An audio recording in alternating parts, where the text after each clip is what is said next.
I'm Sam Quek, and this is the Telegraph Women's Sport Podcast, proudly sponsored by MasterCard, championing heroes and history makers for over 25 years.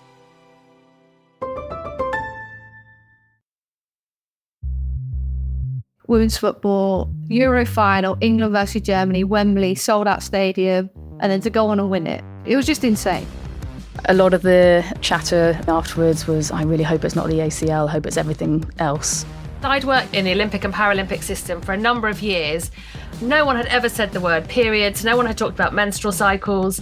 I'd totally subscribe to best person for the job, but often the best person for the job could well be a female, but society isn't ready for that yet.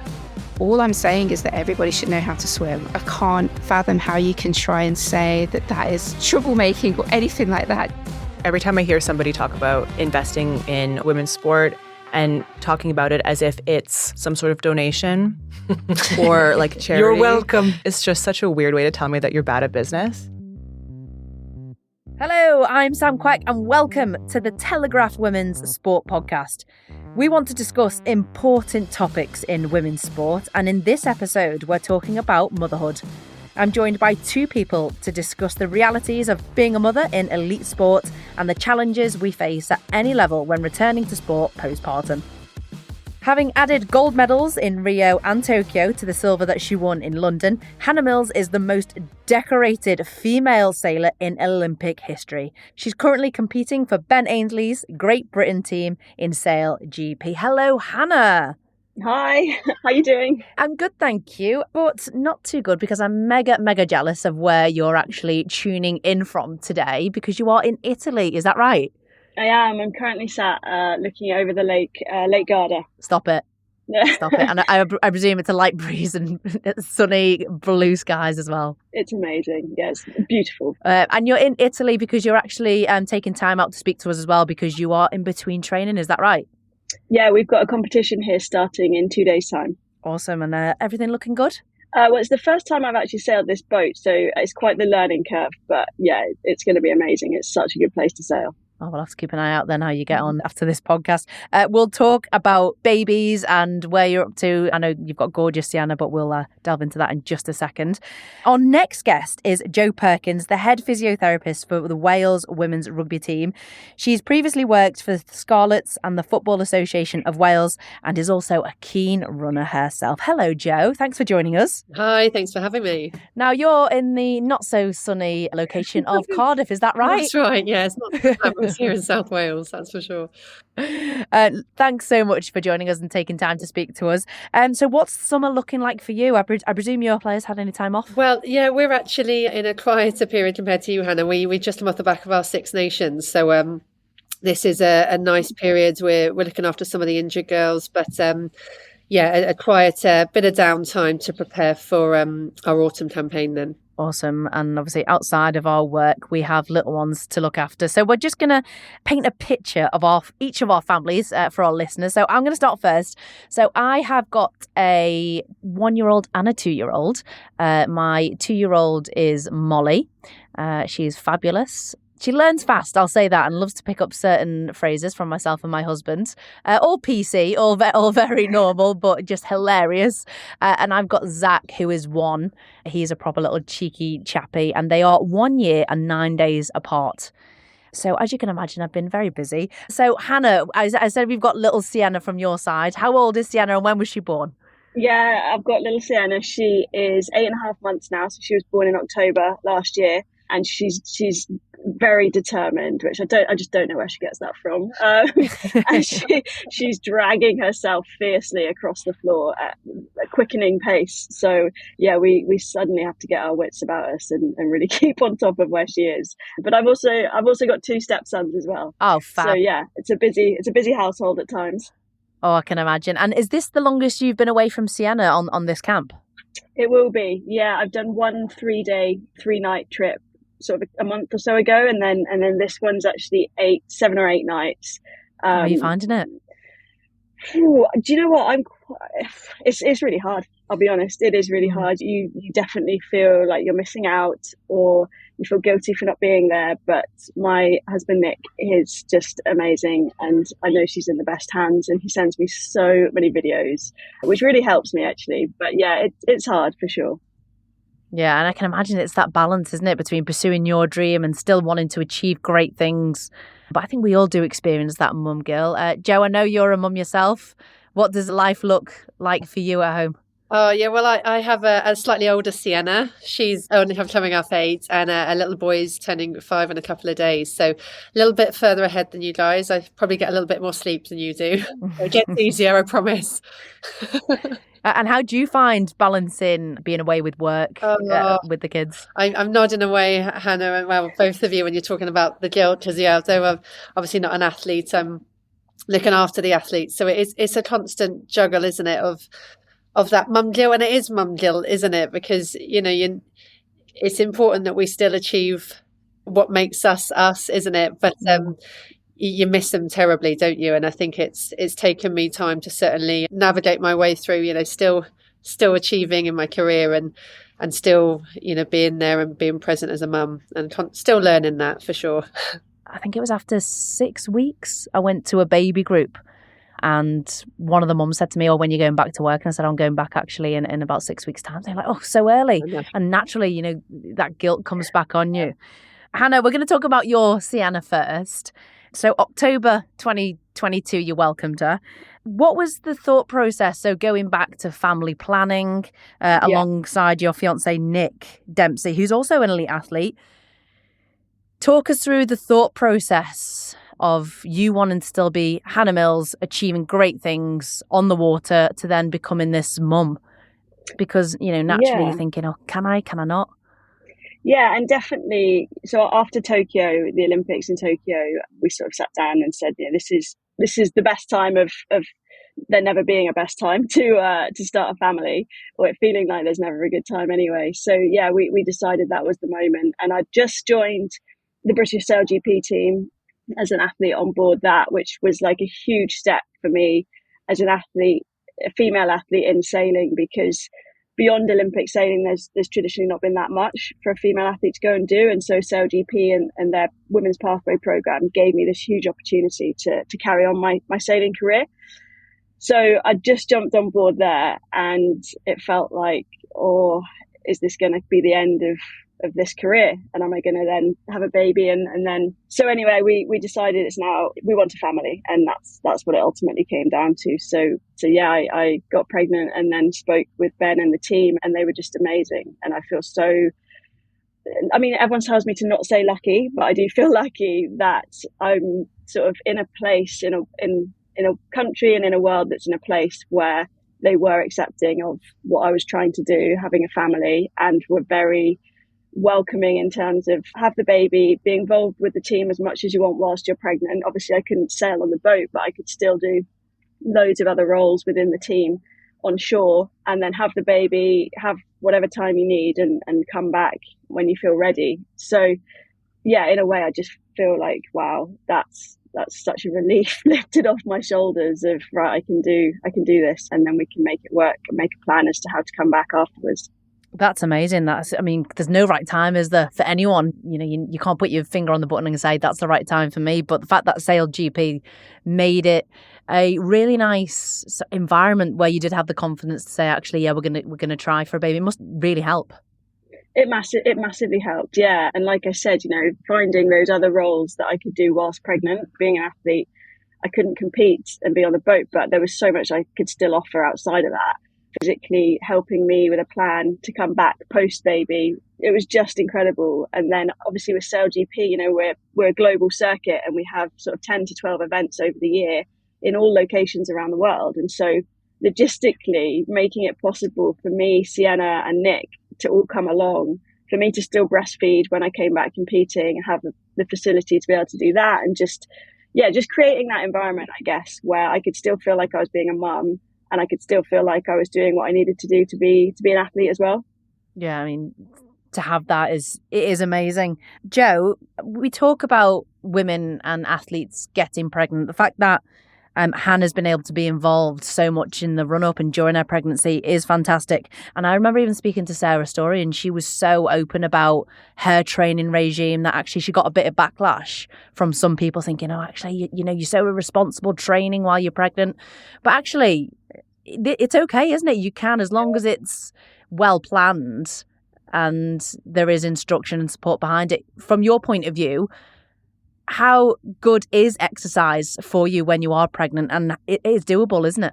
Oh, absolutely. I mean, there's a growing wealth of evidence now saying we need to be active when we're pregnant. And, in terms of the elite end, there should be a crew around women facilitating what's safe. And in the majority of cases, it is absolutely safe to continue. Now, obviously, in a contact sport like rugby, that isn't doable to the same level. But, there's always something else you can do. And, I think that's important, that we're supporting women and breaking that stigma that, oh no, you should just be sat down and resting and you're neglecting yourself, you're neglecting your baby. That's categorically wrong.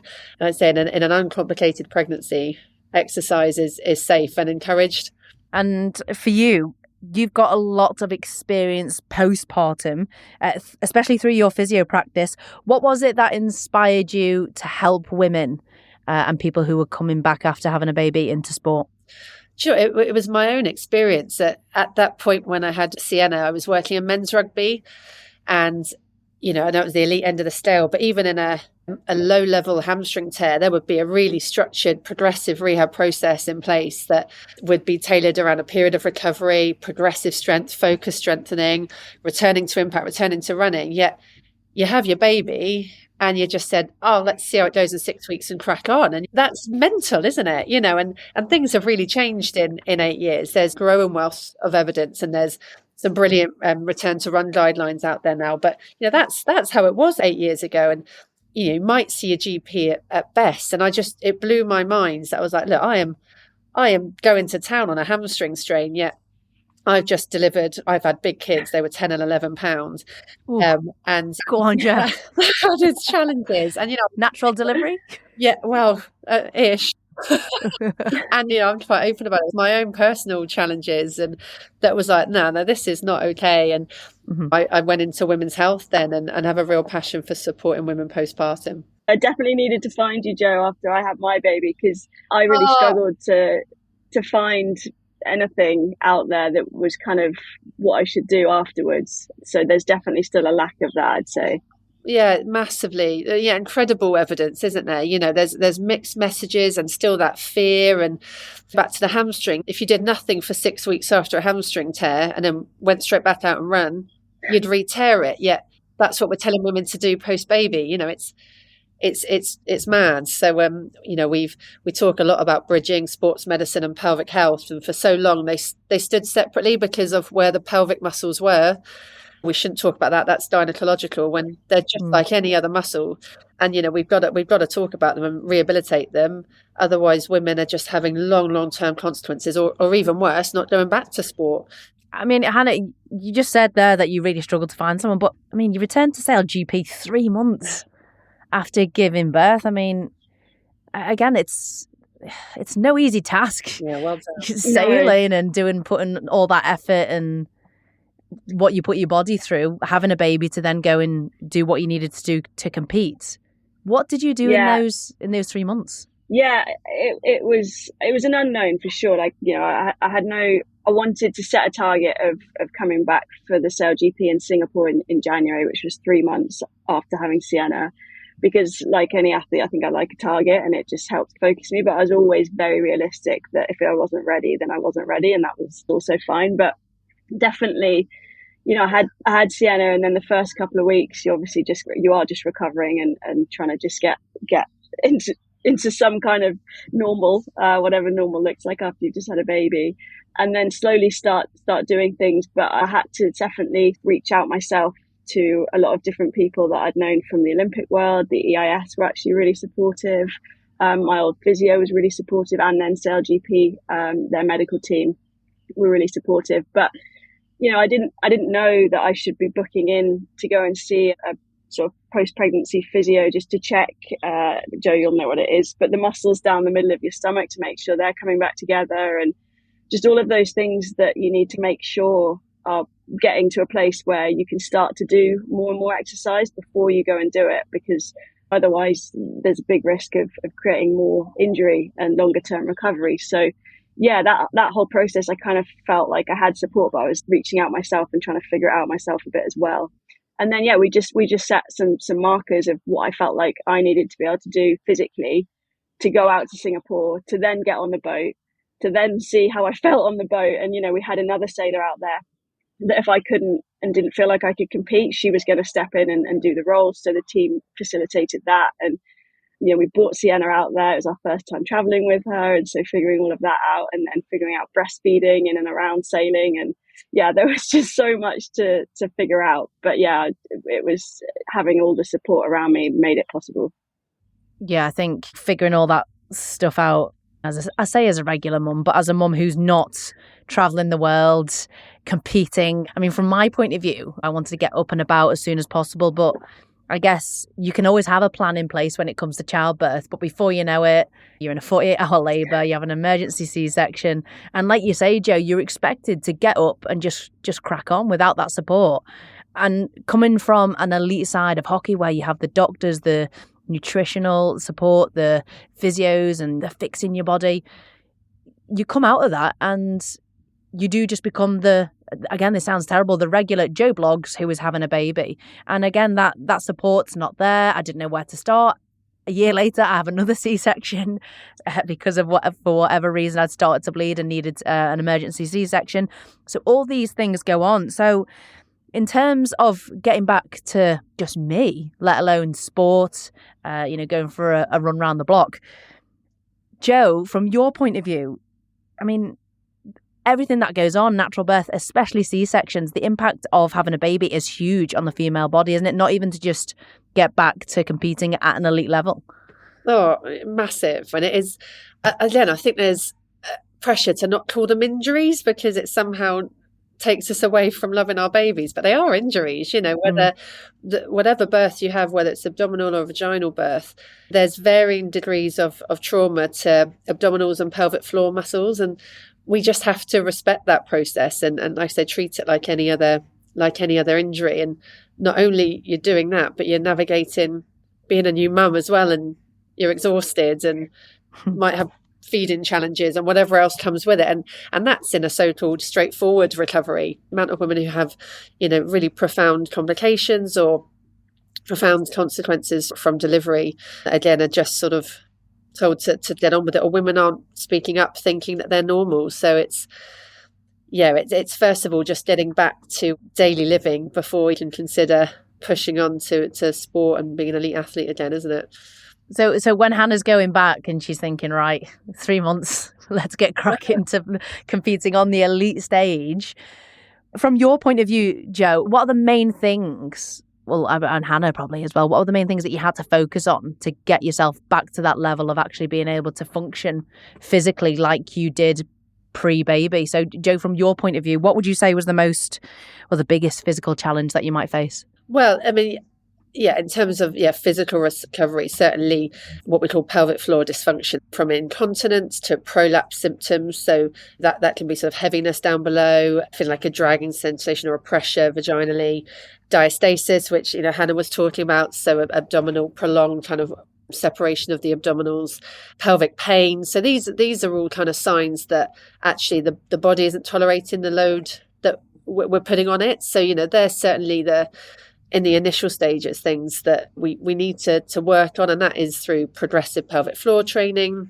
graded abdominal loading, so not just jumping straight into your planks and those kind of exercises, but building in progressively, starting with walking before we do non-impact exercise and progressing on from there, because certainly those symptoms of pelvic floor dysfunction can progress on and will certainly have an impact when you're returning to sport. And Hannah, what was the biggest thing you found physically the most challenging coming back to sport? Yeah, I think just the confidence in your body as it does start to recover, and how hard or not hard you should push, because obviously there's all of the things that can go wrong, and it's it's a big internal wound essentially that you're not quite sure how it's healing or recovering. And I had a C-section as well, and so you've got the physical scar, but inside you have no idea what's going on really. So getting checked by the women's health physio to make sure that the abs were coming back together okay, and so progressively then doing all the pelvic floor stuff and slowly building in the core. Initially in the first, after sort of 3 or 4 weeks, I think I started doing very gentle things because the physio said that I was in a good place. And then after 6 weeks, just really slowly started doing a bit more. I was super conscious not to push it because I'd heard sort of bad stories and other people's experiences of pushing too hard. And I think that is quite a big thing is to make sure you really are giving yourself the time to recover. And I'm really lucky with the role I do on SailGP. It's not that physical compared to the Olympic sailing that I was doing. It's just more of a sort of strategist type role on the boat, which means I basically tell people where to go. So physically, I just needed to be robust and we put markers in place for that. But, the other thing I had to consider was, when you're still breastfeeding, and Jo will know tons more about this and probably you, Sam, as well, but when you're still breastfeeding, I think all your ligaments are still quite stretchy, and the boats we sail, there's a high chance of ankle rolling or knee twisting. And so thinking about precautions for that, because I was, able to breastfeed and wanted to carry on breastfeeding. So, we made sure we were strapping my ankles properly and strapping my knees properly just to give me that extra support, just to make sure that I wasn't going to, or unlikely to do any damage while on the boat.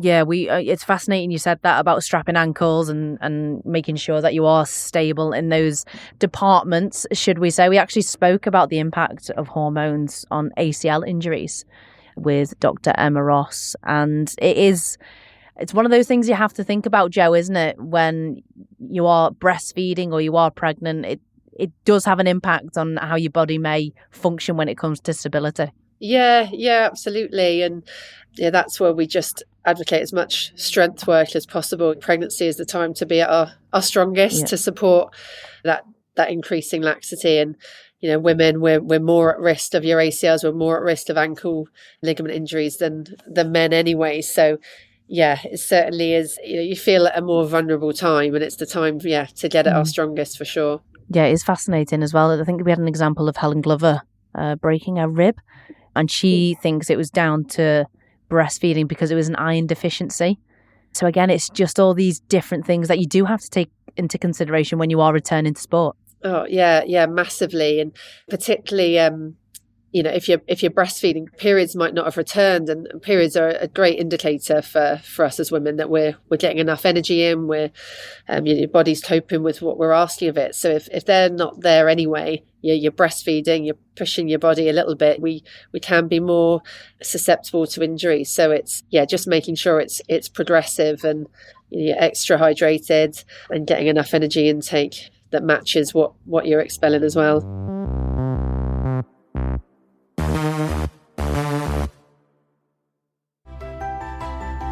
For a quarter of a century, MasterCard has ignited the spark for inclusivity and gender equality in sport.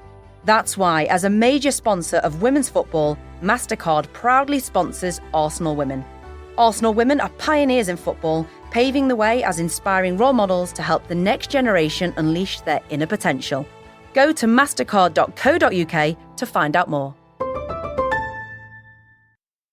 For you, Hannah, you have come back after having a baby. But I've got to ask, when you were planning on getting pregnant after Tokyo, was there anything going through your mind in terms of worry, or did you ever want to get pregnant before then, but you felt that you couldn't because the return to sport might be a little bit more difficult, both physically but also from a funding perspective? We've seen a lot of governing bodies coming forward and actually putting maternity policies in place. I mean, it was only 2020 that a Telegraph report highlighted inadequate maternity policies. Did anything like that ever cross your mind, Hannah? I mean, to be honest, not really, because I was always planning on stopping Olympic sailing after Tokyo. I wasn't in the right place after Rio. But then obviously with the delayed year of the Olympic Games, then it was, as a female athlete who's, in her early 30s, there's always a concern of if you wait too long, then you might have missed a chance. You just don't know. And so I just had a slight sort of, should I just get pregnant? Yeah. So there was a bit of a sort of challenge there with mentally what's the right thing in terms of the postponement and adding an extra year. but no, I was never in the right place whilst Olympic sailing to want to do that. But then obviously afterwards, with a new career opportunity, it definitely played on my mind of, am I just going to miss my chance here to jump in with SailGP if I go and have a baby? Yeah, it's something really we shouldn't really have to worry about. But I guess even being an athlete, you really do. I remember thinking when I was in the squad, having a boyfriend at the time, thinking, oh God, if I got pregnant, I wouldn't be able to go to the Olympics. I would never be able to carry on my international career. And that thought process came about because actually in Australia and New Zealand, it was the first time in the sport that you saw athletes go away, have a baby and come back and still compete to that level that they before they had a baby. So it is really good to see now that actually things are in place for athletes who might want to have a baby or do get pregnant who then return to the sport. I know that the RFU announced a maternity policy earlier on this year, and it was basically that 6 months full pay, and if they return to the squad within 12 months of giving birth, that they can bring their baby to camp with a secondary caregiver to assist. So something in place there for the Red Roses. Jo, what do you make of that? That's, something positive. Brilliant, isn't it? It is brilliant because it's not just the doing the exercises, it's everything that comes with motherhood as well. So I think we need to be flexible in saying that we might need to adapt training times or venues, particularly in those first few months, for if an athlete is pushing and wants to come back as soon as possible. We've got to be flexible as medical and performance teams around everything. It might be that this is when nap times are, or that day's not going to happen because I've been up for 12 hours. We've got to be adaptable, and that might not be the case for the whole time, but certainly we've got to be supportive. But yeah, they've made a big stand there. It's brilliant. Yeah, and I guess it was Abby Ward, wasn't it? She described the moment that she found out that she was pregnant was one of shock and excitement. Yeah. So I guess she was the guinea pig for this coming into place. But I suppose for all sports, this sounds terrible because there shouldn't be a reason to put something like this in place. But actually, it's not until athletes raise their head or their hand and actually say, oh, hang on a minute, because it's something that we have only seen in the last few years that these maternity policies have been put in place. I mean, I think the UK Sport one. So Hannah, if we were, still competing, funded from UK Sport, it was only in November 2021 that they actually came up with theirs. And it was athletes would get their full APA, so their Athlete Performance Award, so basically an income, throughout pregnancy and 9 months after giving birth. So it's really positive that these things are getting talked about and put in place. As always, they can always be better. But Jo, what about for Welsh rugby? Is this something that we might see in the short term? I mean, is there anything being spoken about currently? Yeah, no, it is. It massively is. And when I first came, there was one of the players, and it was 8-9 years ago. She returned to rugby at 7 weeks, which I'm sure blows everyone's mind who's listened to it. And because there was just no advice for her, no support for her. And, she was playing a community game at the time. But there's so many athletes who are speaking out in really good, credible research now, saying that not only was there not enough financial support, but my medical team weren't equipped with the knowledge to support me.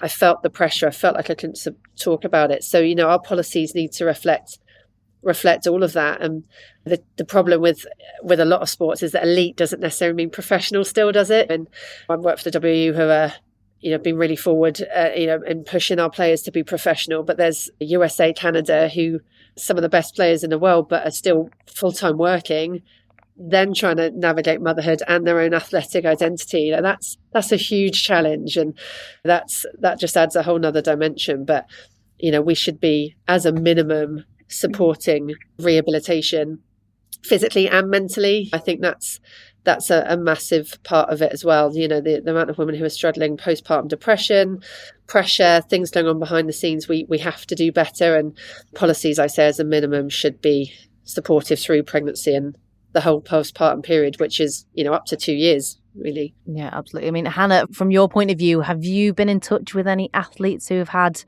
children and then come back to sport? Yeah, I have, and just going back to what you guys were just chatting about, I just think I sort of look at it now, and I just think if you really value someone as an athlete or whoever in your organisation, I just don't why wouldn't you do everything you can to support them, to retain them within your sport or your organisation. It just seems crazy that you're willing to kind of let talent just disappear. So that's one thing. But then, I have been in touch with a few different athletes. I'm part of a EIS pregnancy or post-pregnancy as well group with different athletes. They're kind of sharing their experiences. And I had a few messages actually with Eleanor Barker, who the cyclist who's come back to be cycling again and doing incredibly well. And she had a baby maybe 6 months before me. And she gave me some great advice. But the one thing I really remember was, and in hindsight or looking back, I'm so glad she said it. And it was just that, and it's nothing really to do with this conversation, but it was that,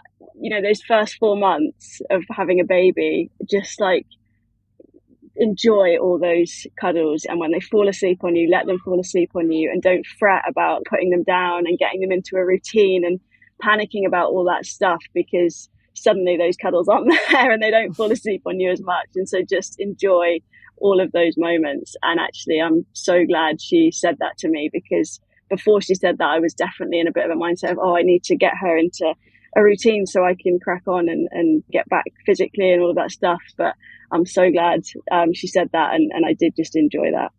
That's really nice. So the EIS post-pregnancy group, is this something official? So for the listeners who don't know what EIS is, this is the English Institute of Sport, which basically supports Olympic athletes and more often used through injury, I guess. So is this a official WhatsApp group? Is it been organised by the EIS, or is this something where you all said, right, let's all get in a group and support each other? Where did it start?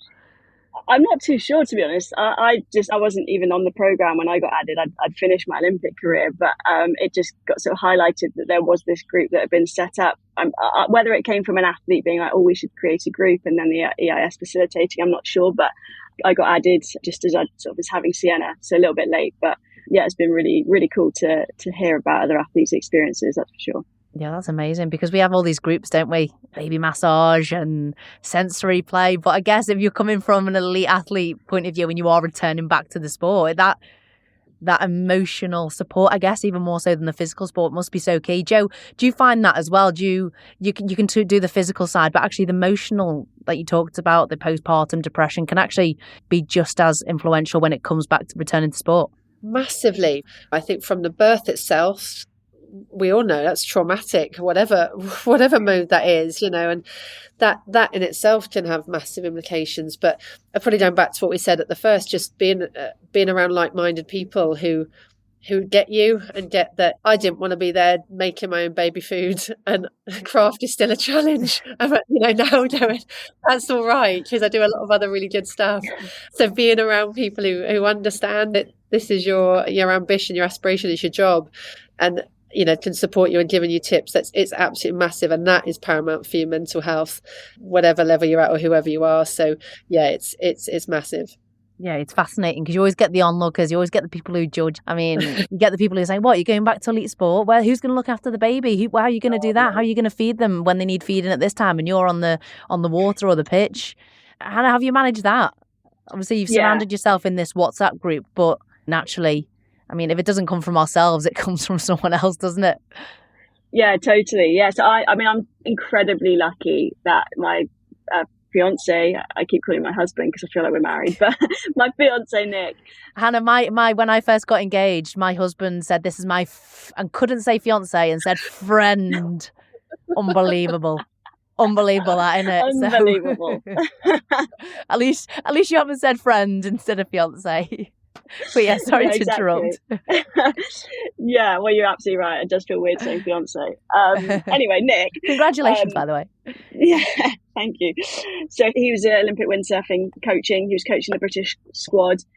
And up until December, so we had Sienna in October, and up until December, we were kind of both planning to kind of carry on with our careers and get some support from parents and maybe outside support as well to make it all work. And I remember just sitting down and putting our calendar together and fitting everything in. And I just looked at it and I think I burst into tears because it was just the worst thing I've ever seen in my life. Of just like, we're never going to see each other, let alone see Sienna. So we just took a step back, and we were lucky enough to be in a position where Nick could actually step back and take a break from what he was doing to basically support what I was doing, which then just suddenly we looked at the calendar, having taken all his stuff out, and it was just looked like the most amazing year that we could build together, and do as much as we could together, and for Sienna to come with me to all the SailGP events and just be a family. And so, yeah, I guess he's taken proper paternity leave, so to speak, to support me, which is unbelievably amazing.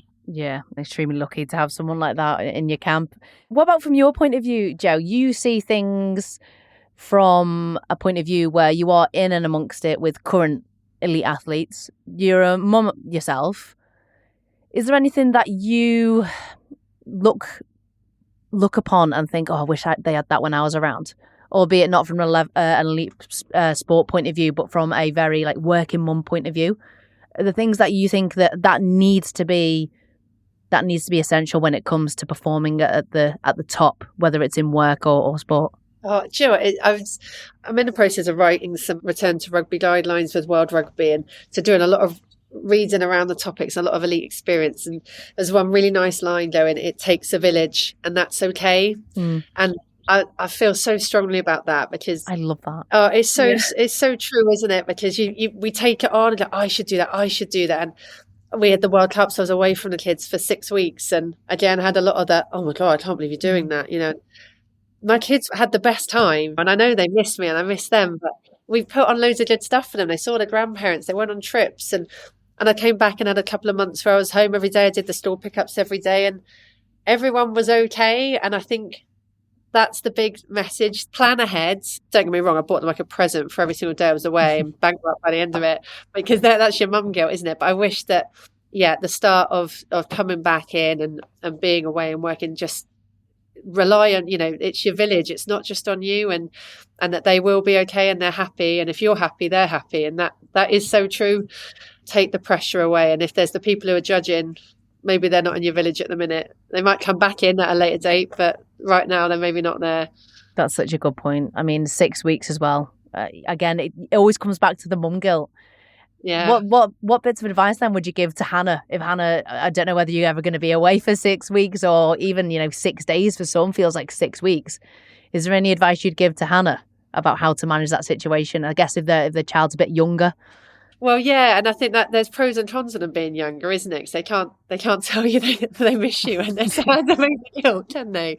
But you feel that it literally does feel like a pull, doesn't it? And just as like you say, all you're getting, lots of the videos, they're and don't get them sending the ones where you're crying, just lots of happy ones, and just lots of reassurance and FaceTimes, and just focus on what you're doing, because you're there because it's part of you, and throw yourself into it. Otherwise it's not worth doing it, is it? So enjoy it, because 6 weeks out of their lifetime is nothing, is it? And they're going to be, what you're achieving is just incredible, and there'll be an age where they can tell you that, and that will be, my kids think I play for Wales, even though I don't miss everything.